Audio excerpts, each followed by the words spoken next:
शिक्षक राष्ट्र निर्माता माना जाता है और राष्ट्र निर्माता बनने के लिए उसको कई सारी तपस्याओं से गुजरना पड़ता है। तो जब आप टीचिंग कर रहे हैं, जैसे आपकी टाइमिंग शिक्षण कार्य का समय 9 से 3 का है, तो 3 बजे के बाद आप अपने स्तर से फ्री हो सकते हैं।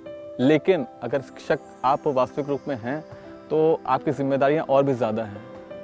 और वो जिम्मेदारियां ऐसे हैं कि आपको ये देखना होगा कि जो हमारा बच्चा पढ़ने के लिए आता है उसके घर का माहौल कैसा है, किस परिस्थिति से गुजर रहा है। मेरा मानना है कि कोई भी मेधावी विद्यार्थी है तो आर्थिक तंगी की वजह से उसकी पढ़ाई बाधित ना हो, वो अपने सपने देखना बंद ना करे।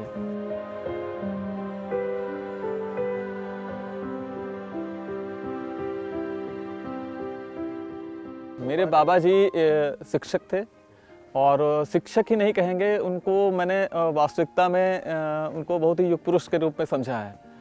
मैंने उनको देखा कि बचपन में गांव के जो भी बच्चे हुआ करते थे, डिब्बी की रोशनी में, लालटेन की रोशनी में उनको रात में पढ़ाते थे, निःशुल्क पढ़ाते थे। तो उनका त्याग तपस्या को देखते हुए जब वो एक्सपायर हुए तो उन्हीं को श्रद्धांजलि के रूप में अपनी कुछ भावनाएं व्यक्त करने के लिए जो भी बच्चे यहाँ के हैं, वो चाहे कक्षा 1 का बच्चा हो या कक्षा 12 का बच्चा हो, कक्षा 1 से लेकर 12 तक के सभी बच्चों को, उनमें से जो फर्स्ट, सेकंड, थर्ड और जिसकी अटेंडेंस मैक्सिमम होगी, उनको कुछ प्रोत्साहन राशि के रूप में अवश्य दिया जाएगा। ये हमारा इंडिविजुअली एफर्ट है। अपनी पूरी सालाना जो भी हमारी इनकम है, जो भी गवर्नमेंट से मिलती है, उसमें से 21,000 रुपये प्रतिवर्ष श्रद्धांजलि, बाबा जी को श्रद्धांजलि व्यक्त करते हुए ये 21,000 रुपये का पुरस्कार प्रोत्साहन राशि के रूप में देता हूँ। चूँकि वो शिक्षक थे तो एक शिक्षक के लिए सबसे बड़ा परिवार नहीं है, उसके बच्चे होते हैं, उसके स्टूडेंट्स होते हैं।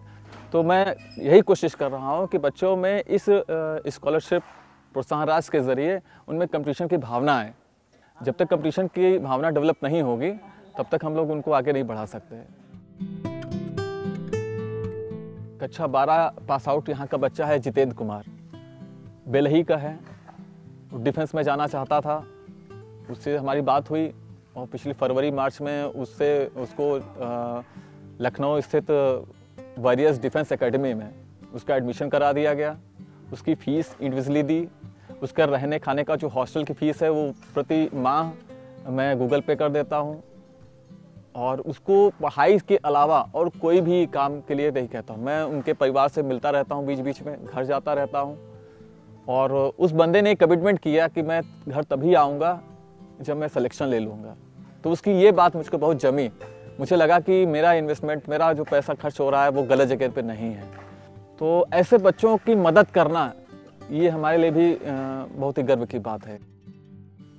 अब मैं क्या कर रहा हूँ कि जो भी रोजगार समाचार में कहीं वैकेंसी आने लगती, कोई ज़रूरी नहीं कि हम ऑफिसर रैंक पे ही बच्चों को ले जा पाएँ। कोशिश ये भी रहेगी कि बच्चे अपने पैरों पे खड़े हो सकें। कुछ नौकरियाँ ऐसी भी होती हैं जो हाई स्कूल के बाद, 12th के बाद भी आप लोग कर सकते हैं। तो उन बच्चों के लिए भी कि वो अपना स्टैंड, क्योंकि ये जो ग्रामीण क्षेत्र हैं इसमें क्या होता है कि विशेष रूप से लड़कियों के लिए हाई स्कूल कर लें, इंटर कर लें, उसके बाद उनकी पढ़ाई आगे कैरी ऑन हो पाए, ये कहना भी बहुत मुश्किल होता है। तो गार्जियन से जब बात होती है तो वो उनका कहना साफ साफ होता है कि अब हमको दूसरा पैसा दूसरे बच्चे पे खर्च करना है, इसको भेजना है, लड़की है इसको तो दूसरे घर जाना है। तो ये बहुत बड़ा एक पॉइंट्स आता है कि अब आर्थिक स्थिति उसके सामने ना आए। मेरा मानना है कि कोई भी मेधावी विद्यार्थी है तो आर्थिक तंगी की वजह से उसकी पढ़ाई बाधित ना हो, वो अपने सपने देखना बंद ना करे, सपने देखे और उन्हें साकार करने की कोशिश करे। किसी भी प्रकार की आर्थिक तंगी उनके ना आने पाए, इसीलिए मेरा प्रयास रहेगा कि मैं उनकी मैक्सिमम मदद कर सकूं।